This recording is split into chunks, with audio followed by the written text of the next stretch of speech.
all across America and around the world. This is Veterans Radio. This is Veterans Radio. Welcome to Veterans Radio. I am Jim Fausone. I'm the officer of the deck today.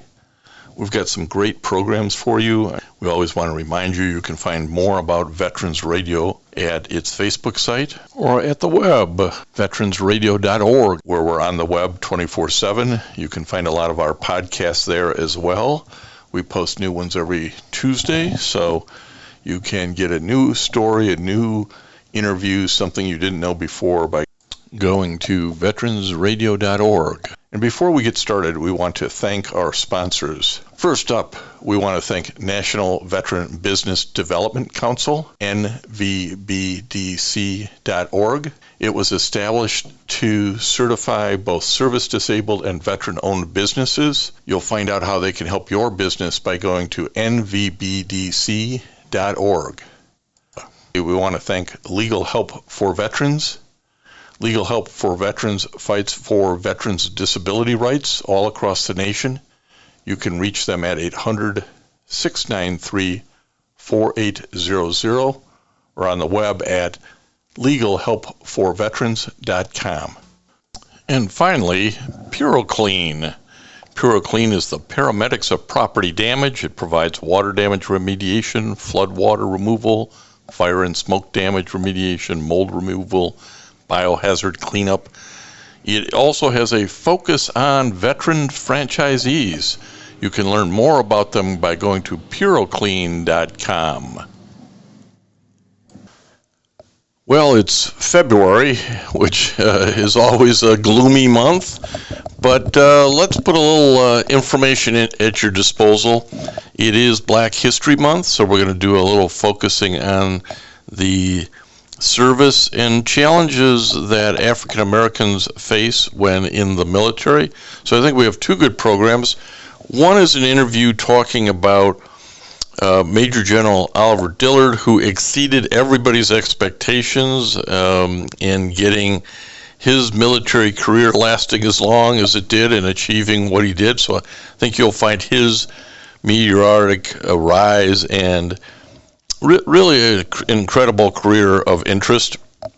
But we're also going to talk about some of the challenges that exist, and one of them would be with making sure academic admissions to service academies can reflect our nation, that we can have enough African American cadets or midshipmen so that 30 years later they can become admirals and generals, right?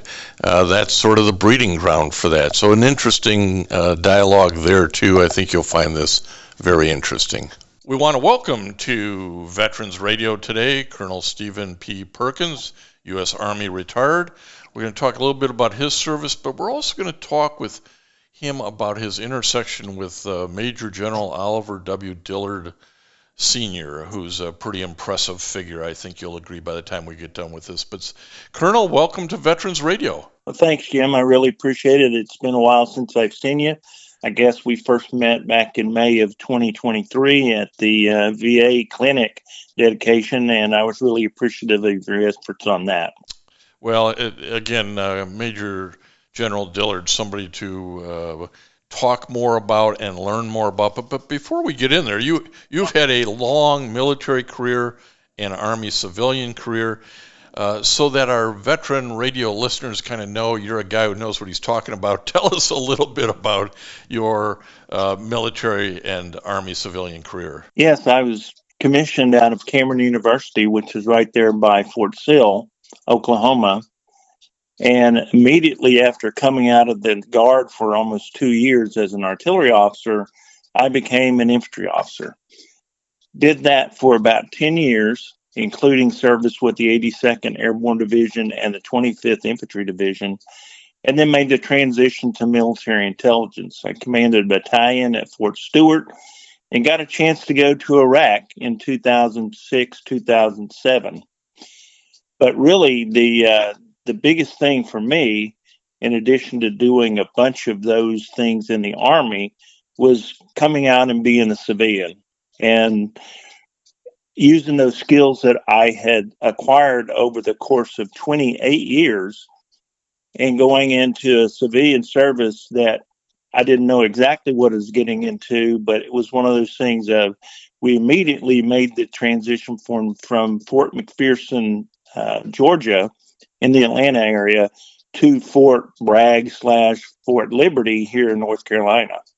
It was during that time period that I first really discovered General Dillard, even though he was an infantry officer, kind of turned MI officer, and immediately, my ears perked that, hey, this was an opportunity to do something for our first G2 here at ForceCom, World Forces Command. So I'm going to stop you there on a couple of things because we got listeners who are not as familiar with the lingo.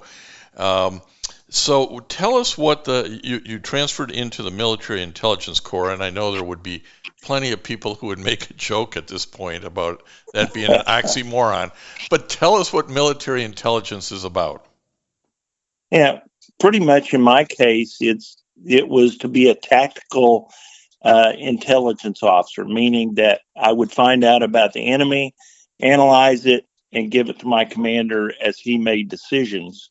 In my case, I also became a counterintelligence officer, and so it was one of those things of, I won't say we're the James Bonds of the military, but we're people that go out and use information gathered from other sources about the adversary and bring it back to our commanders. So really, it's just a matter of, in my case, I had a busted knee as an infantry officer, and I said, well, I probably need a couple of skills before I retire. And so I went in and I was intrigued by the intelligence field, and they gave me an opportunity to do that. Well, I would also point out to our listeners that Colonel Perkins picked up his master's degree in strategic studies from the U.S. Army War College back in 2001. So both experienced and educated in this general area. I want to get another thing out of the way here before you go on and tell the story about General Dillard, and that is, you mentioned the term G2. So explain to the listeners what is the G2 designation in the Army. Yeah, G2s are essentially go back to the Napoleonic era, to where Napoleon had gave numbers to the various skills or offices that he had on his staff.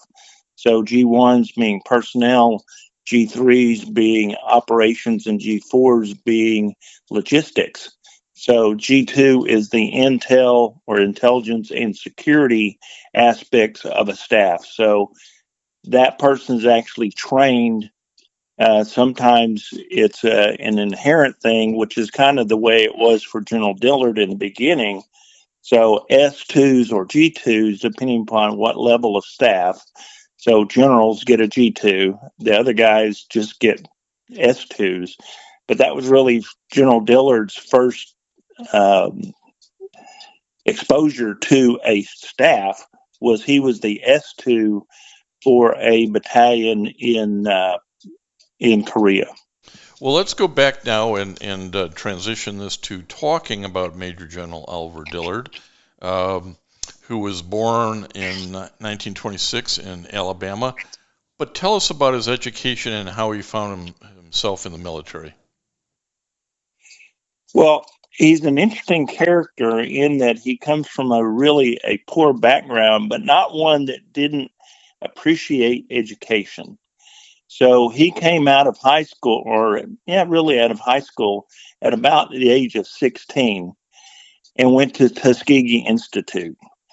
And so around that same time, the war started, and he was really too young. So he goes to college, and as he starts to turn 18, well, they start looking at him being drafted. And so he puts in a deferment, and they accept it.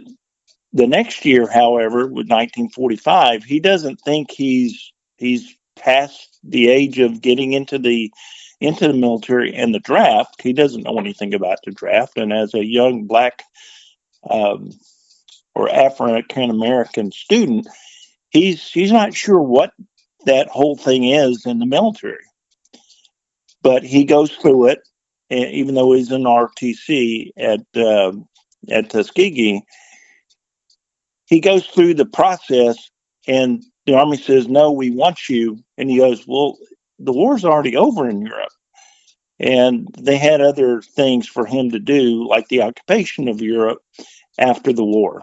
So he gets in there, sneaks in before 1946, which is really essentially when the war ends in Europe, and gets pushed over as in an artillery unit in Europe.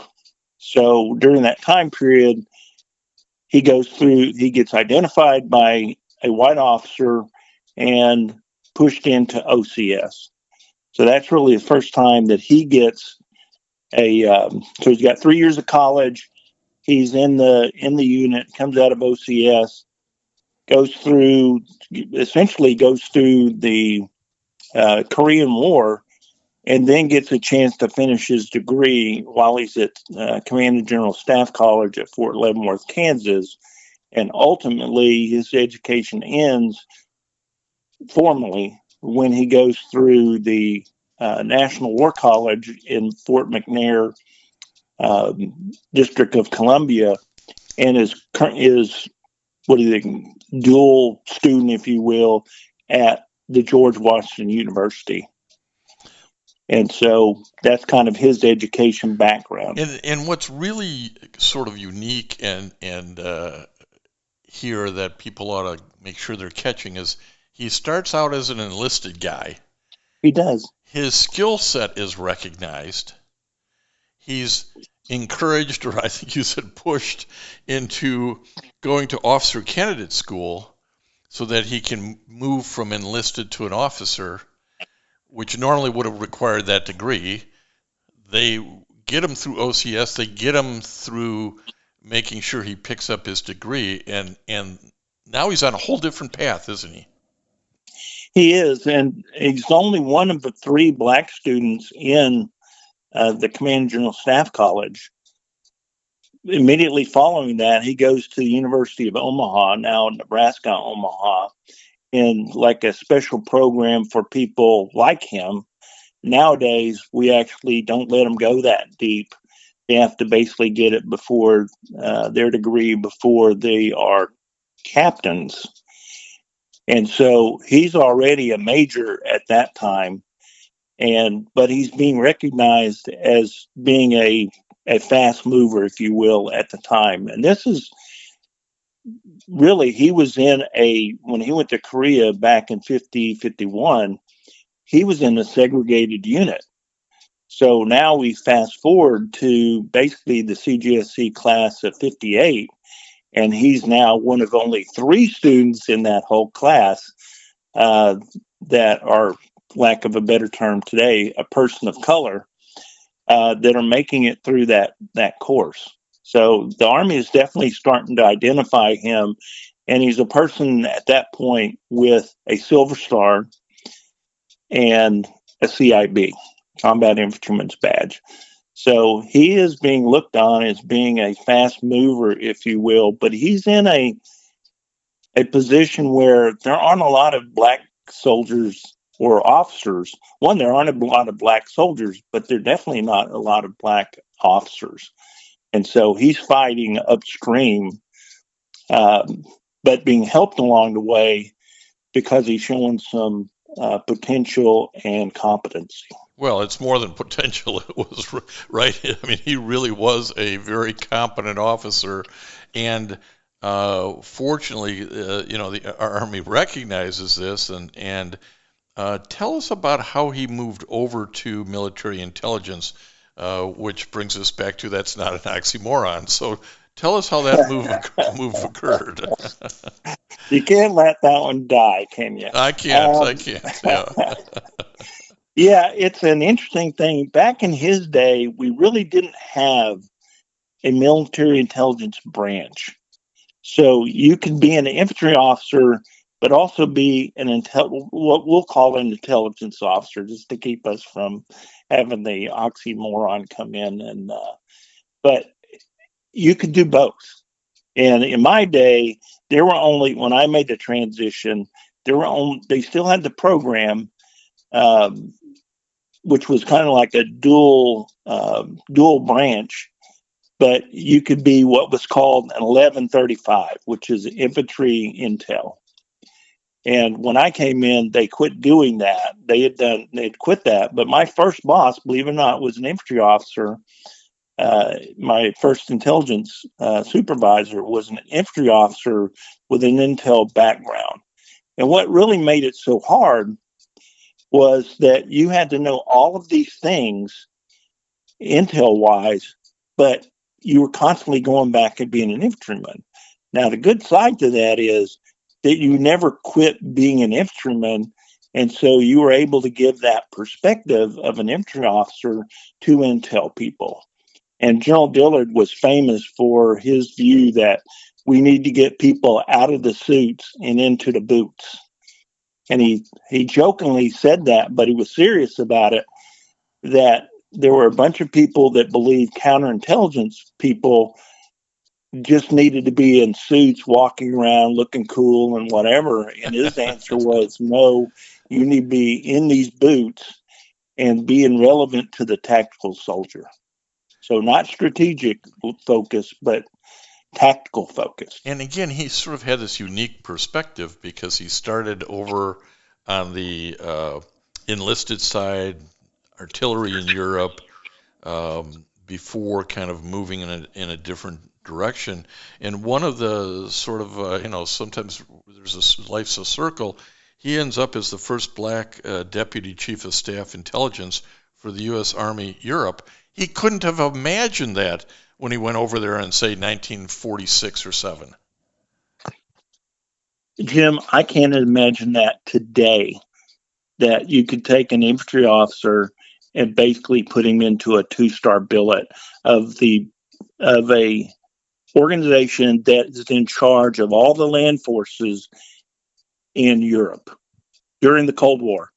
I mentioned during the Cold War. So we're ready to go to war at any time. This is not, Vietnam's done.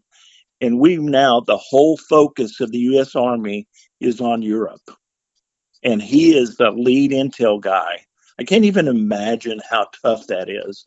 And the scrutiny that he's being put under because he's not a true blood MI officer. Yeah, well, and again, and this is so much of life in general, just not the Army, but, he didn't go to West Point. It's not a ring knocker, right?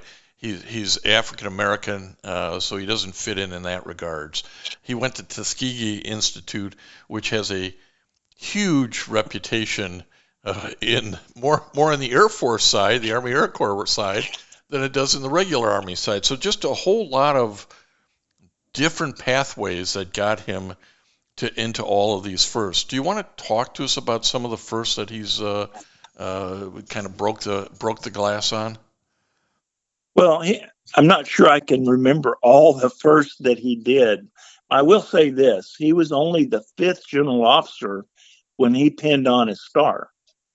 So there's not a lot of precedence for this. And you hit on a key point that he wasn't the typical guy. And we taught you talked about not being a ring knocker. He's not even that. He's a Mustang, or what some call a Mustang, which is an OCS guy. So most of the OCS guys don't get an opportunity to make it as far as he did. And I guess the biggest thing that he was the first on was he was the first officer to attend the National War College in D.C. And that was and go ahead. Well, I have from his introduction to the Michigan Military and Veterans Hall of Honor another little paragraph I'll read, which says, General Dillard served as the first black general officer in the Office of the Assistant Chief of Staff for Intelligence, the last J2 for the U.S. Military Assistance Command in Vietnam, the first U.S. Army Forces Command Deputy Chief of Staff Intelligence, and the first black Deputy Chief of Staff Intelligence for the U.S. Army Europe, prior to, obviously, to his retirement from the Army in 1980. I mean, along the way, there are a whole lot of firsts, aren't there? You know, they they really are. And the funny thing is, as I was researching even more into General Dillard, you brought up the point of where he's the final military assistance command Vietnam J2, meaning the Joint Staff General Officer Command, the guys that are in charge of all of Vietnam. He didn't go there during that tour to be the intel officer. He had gone back to being the infantry guy again, and so he was the deputy chief of staff for the CORDS program, which is basically the civilian advisory and development program in Vietnam. It was only to the point of we were about to get out of Vietnam, and so the J2, he left. The war's not even over, and this guy leaves. And so they're going, okay, well, we need a strong intel guy. Didn't Ollie? Isn't he an intel guy? Yeah, we give it to him. Yeah. And so they walked over and said, hey, Ollie, do you want to do this? And he thinks about it a little bit, and remembering that, you know, he's got about, I think, 4 things that he tries to think of in life. Part of it, one of his final ones, is seize opportunities when you have the ability to seize opportunities. Wow, isn't that a pearl of wisdom that needs to be passed down to everybody? This isn't a job he was looking for. Not even sure it was a job that he wanted, but it was an opportunity, and you kind of have to grab the bull by the horns, don't you? You do, and beyond even that, Jim, you have to be ready to do that. So he's preparing, he's thinking about these things all during that time period. So he's already had a 2-year tour being a provincial military advisor up there in Canton province with General Nguyen Hop Duan is the guy's name, the last mayor of Saigon. And these guys have gotten along really well, and he's really made his name. Ollie's made his name up there in that province of how his advisory team has really done a good job of working with the people. And he's got those kind of tentacles, if you will, that he can kind of pull from, but big time that he recognized opportunity. Well, and you're right. You have to be ready for the opportunity. You have to have the skill set, the communication, the analytical thinking. He's demonstrated all of that at that point. And we're talking to Colonel Stephen Perkins, U.S. Army retired. He helped Major General Oliver Dillard write his book, Little Old War Stories, and Steve has authored a number of articles on General Dillard's career, including The Forgotten Sable Officer, which was published in the Military Intelligence and Professional Journal. You are, if you will, Steve, and the family views you this way, as sort of the official biographer for Major General Oliver Dillard. How did you find yourself in that role? Well, it was because him being the first general officer or the first intel guy, G2, at Forces Command. So I just taken over, and we had a new building at Fort Liberty, Fort Bragg. And so we started naming conference rooms. We had about 3 conference rooms that we were going to try to name after people. And so as we did that, they said, well, you can't name them after people. I went, okay. Oh. There's a rule. Right. And so I said, that's fine. And then I thought to myself, well, what campaigns? Because you had to name them after campaigns. I said, what campaigns was General Dillard in? So the first one, which is really when he made the transition, was the UN defensive campaign of the Korean War. And so that's what we did, was we named the the conference room after him. And I immediately started thinking, what are the things that I can do?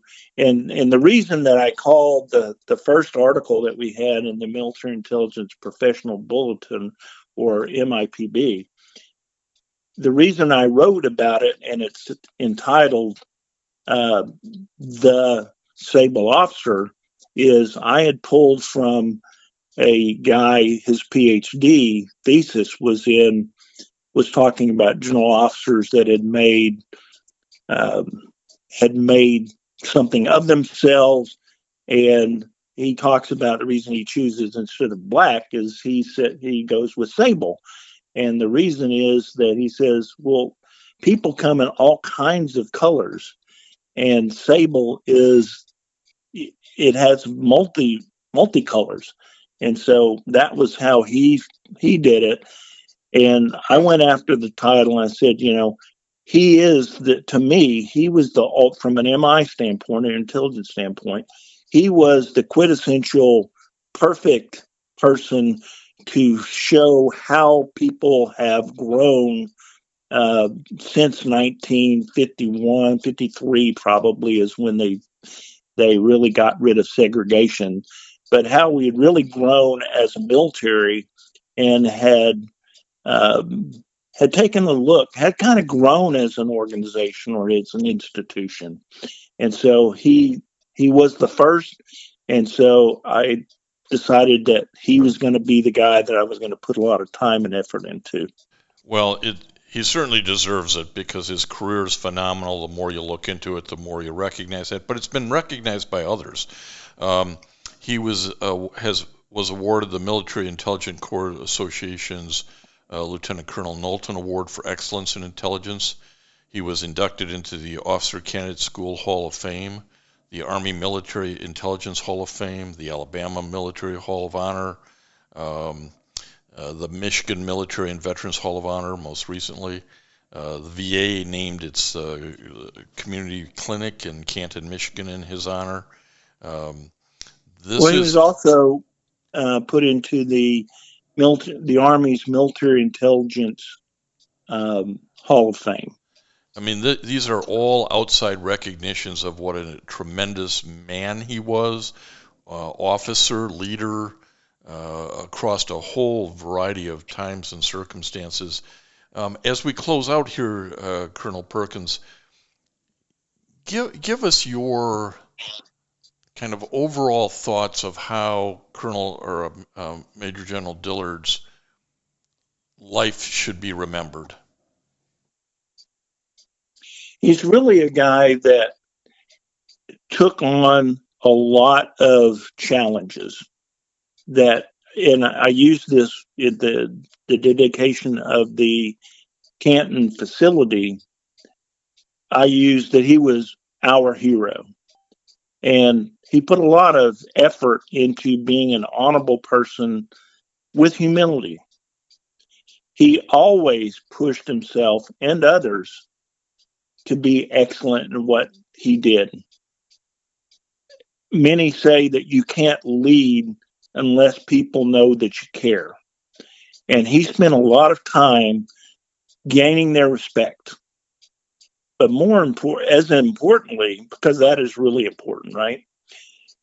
He seized opportunities, but he was able to really push the envelope on those opportunities because he was competent and ready to do the mission that people are going to offer to him.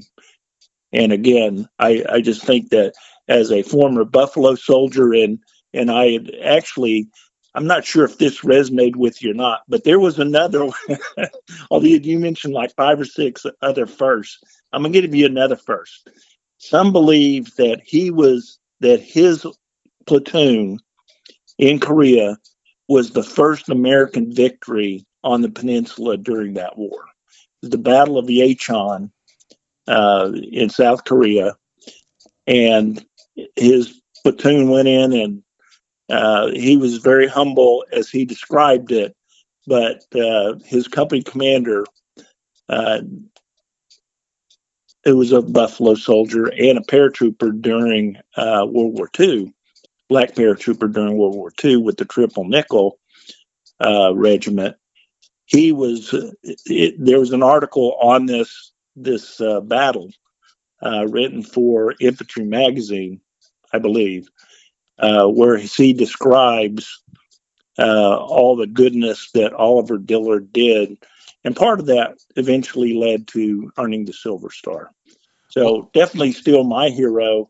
And I hope everybody else will read about him and understand. He's got a Wikipedia page, which he was very proud of. And this is why we tell these stories, is so that we whet your appetite, and maybe you go do some more reading or research on them, and learn more and see the attributes, the talents, the pearls of wisdom in his life and apply it to yours. And Colonel Stephen Perkins, U.S. Army retired official biographer, if you will, for Major General Oliver Dillard. I don't think there's any pay that goes with that, but at least it's a title, Steve. Haven't seen any. I want to thank you for the time that you've given us today on Veterans Radio. Well, thanks, Jim, and I really appreciate everybody else listening to it, and you specifically of pulling out even more that I know of, but may not have been able to articulate earlier than that. So thank you again for your assistance in getting me to open up even more about my hero. We enjoyed it. Well, General Dillard is a heck of a patriot, broke a lot of barriers. Really, the African-American community should be very proud of this man and what he accomplished, so we're glad to bring that back to you. As I mentioned at the outset, it's Black History Month, and maybe you've seen or heard about a Netflix film by Tyler Perry that's out called The 688th. It's about a U.S. Army postal unit made up of African-American women in World War II who go to England and then France, and an administrative task of getting piles and piles and piles of mail that was stuck out, as their motto was, no mail, low morale. And they really did accomplish something. It's a great movie. And a couple of years ago, here on Veterans Radio, we did a podcast on the 688th. So you can go search for that, Veterans Radio 688. Kai Anderson was the author that we talked to. So we were a couple of years ahead of Hollywood, but they're doing a great job of promoting this. We want to bring you a few words from sponsors, and then we're going to talk about Academy admissions. Military veterans touch everyone's life. I'm guessing right now you're thinking of a veteran, a close friend, relative. Maybe it's you. Even the toughest of us sometimes need help, but don't know where to turn for support. You don't need special training to help a veteran in your life. We can all help someone going through a difficult time. Learn how you can be there for veterans. Visit veteranscrisisline.net. veteranscrisisline.net. A message from the U.S. Department of Veterans Affairs. If you have a VA claim denied by the Board of Veterans Appeals, contact Legal Help for Veterans at 1-800-693-4800. They're experts in handling cases before the U.S. Court of Appeals for Veterans Claims. Their number again, 1-800-693-4800. We're talking today on Veterans Radio with Captain John P. Cordell, retired from the U.S. Navy, and Lieutenant Commander Reuben Keith Green, retired from the U.S. Navy as well. Both gentlemen we've talked to a number of different times on important subjects, but they recently wrote an article that focuses on a subject we've had some passing discussion on, but I want to have some more, which is the tragedy of the lost generation. And that's about the lack of representation of minorities, African Americans in the United States Naval Academy. Percentage-wise, I think, John, you were telling me that while the Navy overall has a 17% black census, the Naval Academy only has about 6%. Is that right? Right. I recently looked up their demographics of the class of 2024, and it's about 6.8%. Now, the numbers get a little fuzzy because some people identify with multiple ethnic groups. You know, mother was black, father was white. As we were talking about the past, with folks applying, General Williams reminded me that, hey, back in the day, if you had the option to not put black when you knew that nobody could look you up on the internet or interview you in person, you didn't put black, you put white. And so the numbers may be skewed a little bit, but that's what they said, about 6.8% black midshipmen. And you referenced a book that I think we ought to give a little mention to, which is Blue and Gold and Black, Racial Integration of the U.S. Naval Academy by historian Robert Schneller. That's correct. Mm-hmm. When I read your article and looked at his writing, and it sort of, when you say it out loud, it makes sense. There are certainly states that because appointments are made by senators and congressmen and women, there are certain areas of the country that have just avoided nominating to the academies a diverse racial population. Was this something that just was obvious and I just never thought about it? Not at all. So the path to that was through actually the Navy History and Heritage Command. A friend of ours named Denise Krepp, who actually advocated for the renaming of a base that was named for one of her ancestors, because he was a Confederate. She actually pointed me towards the Naval Academy archivist, who basically sent me a database, and we got permission to use it. And essentially, of all the nominations from all of the Naval Academy going back as far as digital records, which was 1978. And then we basically searched through that data and sorted by state. And then we looked at the demographics of the state and said, okay, the demographics of the state, the percent black population represented by the percent of nominations.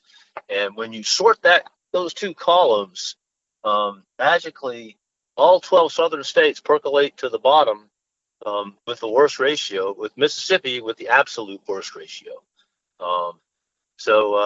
No, it was not readily apparent, and nobody else that I've talked to had even looked at it.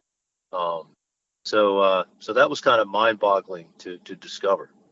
And Keith, talk a little bit about why it's important that the academies, not just the naval, but we're focusing on the Naval Academy, that the military academies kind of reflect our general population in terms of who gets into these prestigious positions.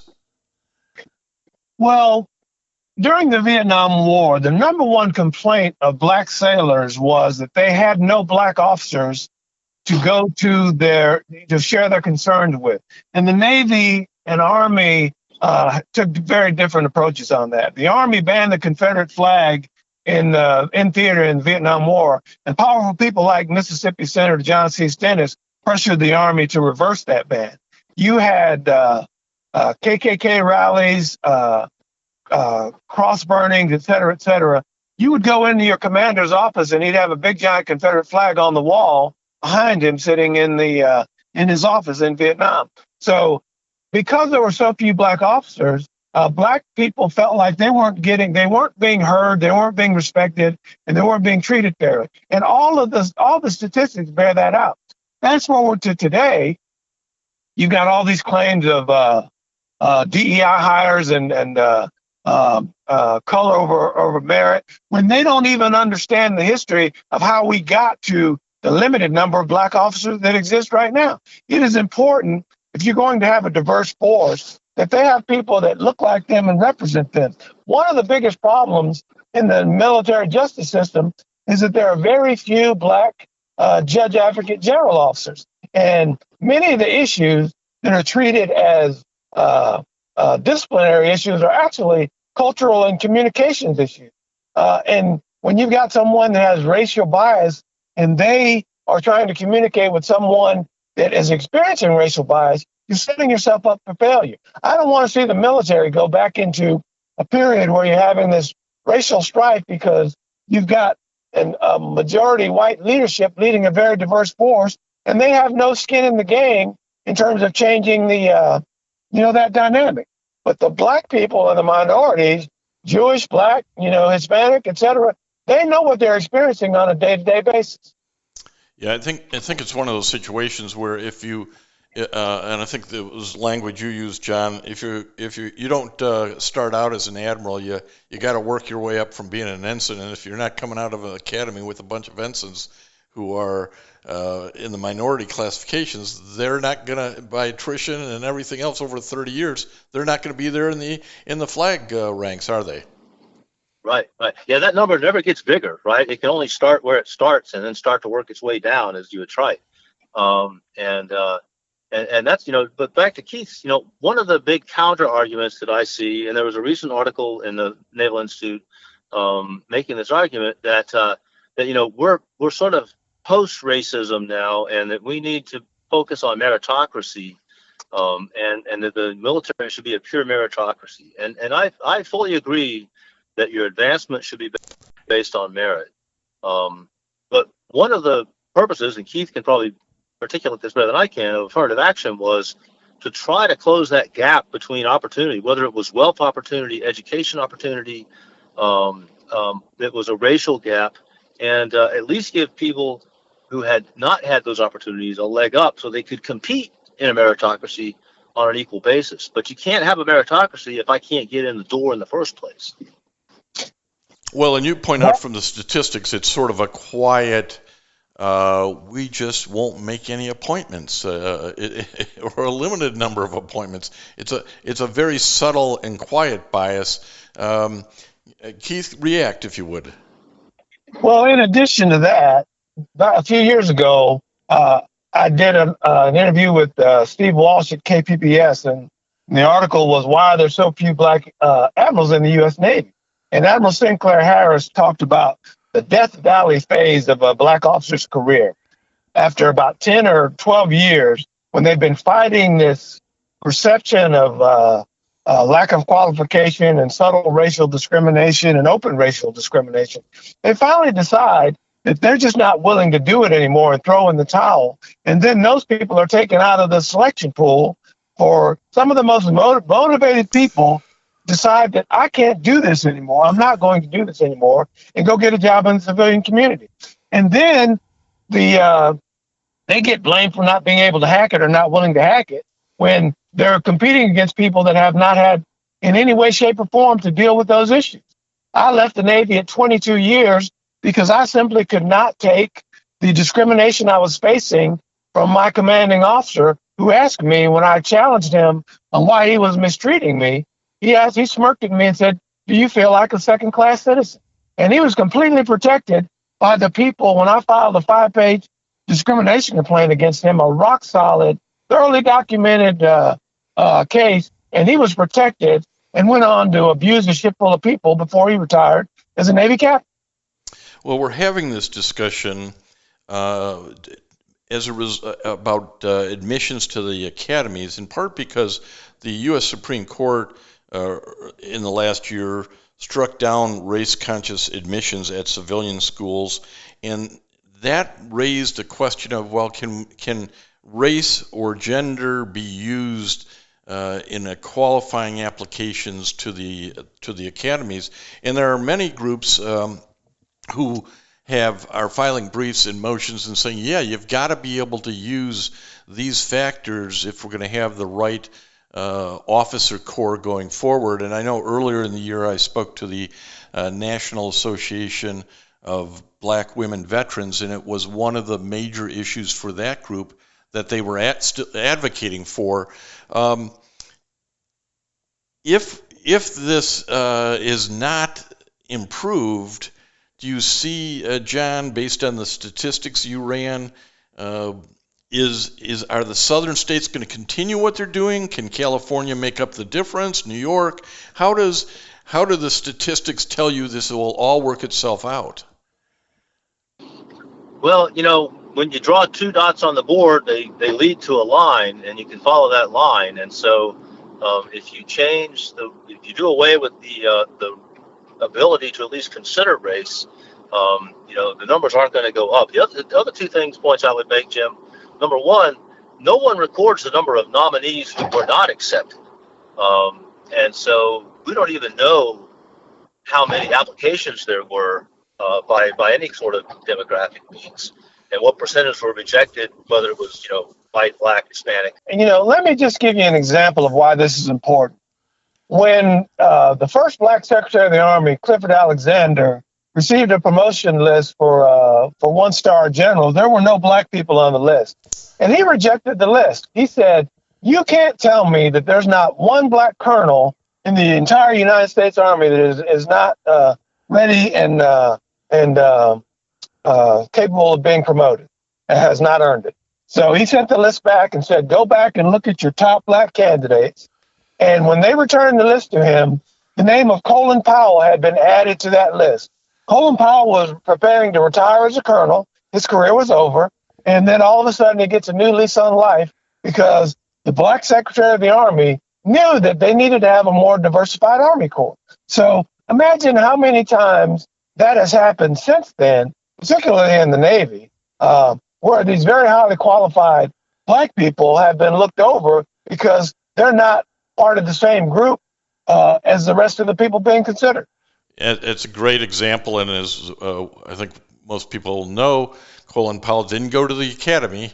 He got his commission through an ROTC scholarship. Again, kind of highlights he probably would never have gotten an appointment back in that point in time, and we really need to encourage the representative grouping of folks who get appointments to our academies to reflect the diversity of our country. There certainly are folks who have plenty of skills for it, but if you keep rejecting people, then at the same time, they're not going to apply. They're going to go, as you're saying, Keith, hey, I don't have a shot at this. Why am I even bothering, right? That's correct.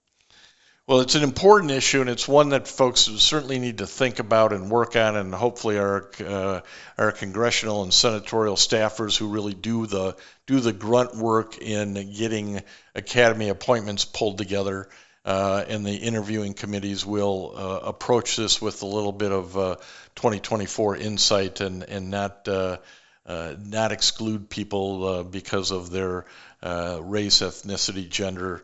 Lieutenant Commander Reuben Keith Green, U.S. Navy retired. As always, Keith, great to talk to you. Keep us informed as these things move forward. And if the Veterans Radio audience can provide any assistance, please feel free to reach out.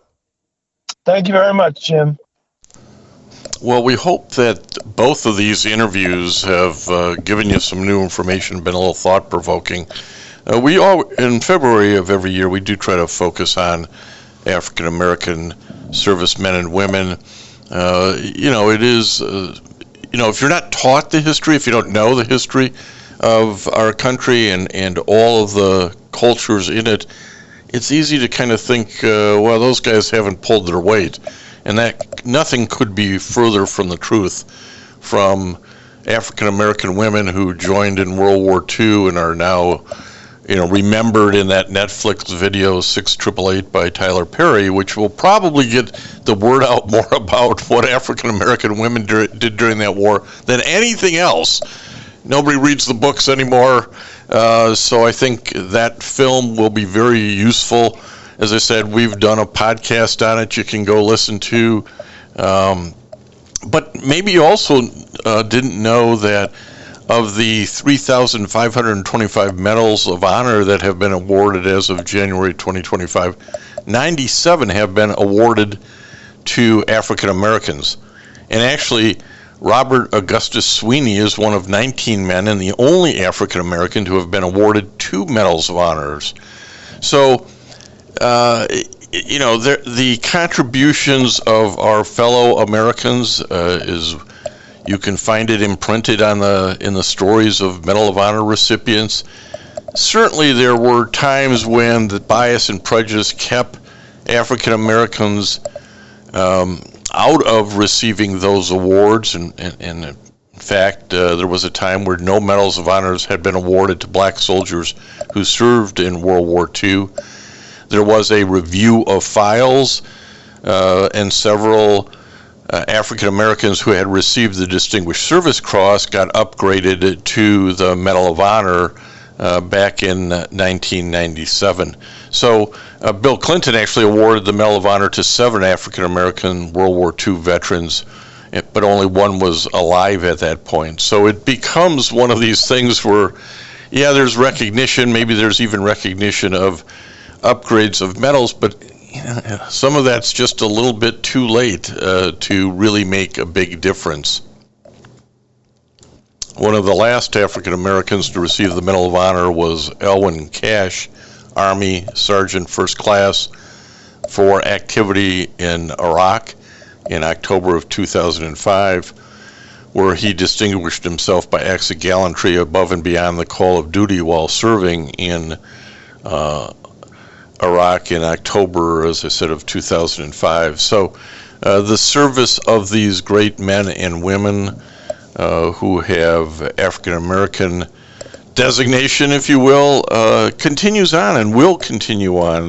They are certainly part of the backbone of the U.S. Army and the backbone of the U.S. military.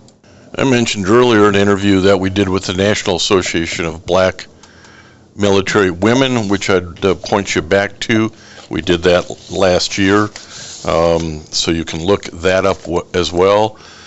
The National Association website is nabmw.org, a dynamic group of black military women preserving history and helping it continue on the service of other black women. So you may want to look that up as well as you learn a little bit more about these contributions.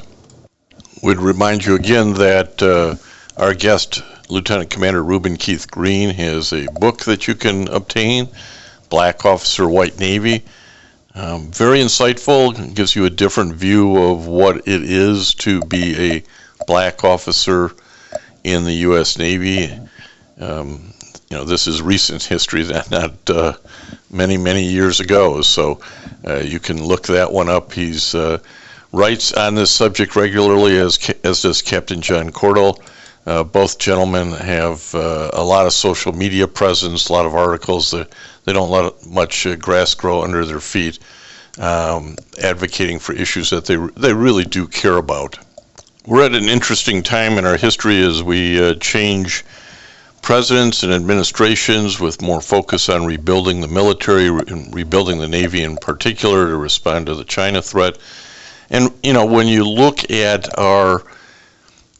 you can't rebuild any of the military without adding more people, right? More tanks, more planes, more ships aren't going to make the difference. You got to have the individuals maintaining, driving, all of those sorts of things. Currently, about 29% of the U.S. military are African American men, and about 17% are African American women. That is really a big group and critical to our national defense, as is the Hispanic population, which is about 21% of the military men and 18% of military women. So as we think about these issues, as we go into the new organizational administration, new Secretary of Defense who just got confirmed, who claims he's for the war fighters, we've got to remember our war fighters include blacks, Hispanics, Asians, Native Americans, and be respectful and give equal opportunity based on merit to all of those people if we're going to have truly a representative military and one that can protect the entire population. These are important subjects that we bring forward to you on Veterans Radio every week. We want to thank our sponsors, such as the National Vietnam Veterans of America Association, locally VFW Charles S. Kettle's chapter, VFW Graf O'Hara chapter, and the American Legion Irwin Prescorn Post, all three of those in Ann Arbor. We can't do this without sponsors and supporters. Certainly the Ann Arbor healthcare system, the VA system, the NVBDC, Legal Help for Veterans, all of these folks are important. But we need your help as well. If you can, go to veteransradio.org, hit the donate button, and send us some contributions, some funds, keep us on the air. It's now been 21, 22 years, and It gets more complicated and expensive every year, so we could really use your support. If you have ideas on people we should talk to, stories you haven't heard, send us a note, jim@veteransradio.org or dale@veteransradio.org. We're always looking for ideas on how to make the program better and get more information out to folks like you who are interested in the U.S. military. Maybe you're a veteran, maybe you're a friend, maybe you're just somebody who understands the importance or just likes history. Obviously, we bring a lot of history to the table, stories that you probably haven't heard somewhere else. So that's where we're at. We're glad to have you on board. Dale will be back next week with more interesting stories. As I said at the outset, I am Jim Fausone. I was the officer of the deck today. Glad to bring you these stories. Hopefully they're a little thought-provoking and maybe something that new that you didn't know about. And if you're out there influencing young men and women to join up, please do so. And if you can influence the right type of kids to join and seek appointments to the military categories, that's what we need. Don't let people get turned away because they don't think they can pull it off. They don't have the connections. Let's get good pools into these academies so that 30 years later we've got a good core of people that you can make admirals and captains and generals and really leadership in the military. And as we now look at the new Secretary of Defense, I guess you can say you can start anywhere and end up at the top. It's a real good example maybe of that for kids. So I am Jim Fausone. It's been a pleasure to bring you these stories today. And until next time on Veterans Radio, you are dismissed.